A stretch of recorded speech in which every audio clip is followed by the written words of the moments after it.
Welcome! In front of me I have GARMIN Vivoactive 6 and I'm gonna show you how to unpair this watch from the iPhone.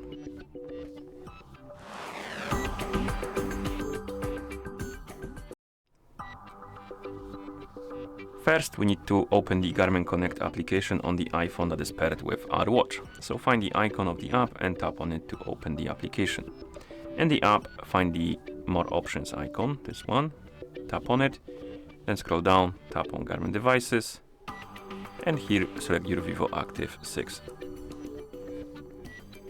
And right here we should see the settings page. Tap on the More Options icon in the top right corner, tap on Remove the device, and tap on Yes. The watch will disappear from the list of devices. Now we can tap on Settings. It will redirect you to the settings of the Connect application. We need to tap on Apps, Settings, and once you're on the main page of Settings, tap on Bluetooth.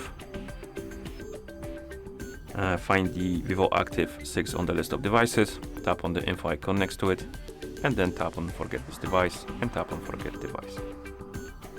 And then you can close the settings.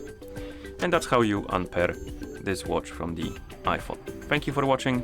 If you found this video helpful, please consider subscribing to our channel and leaving the like on the video.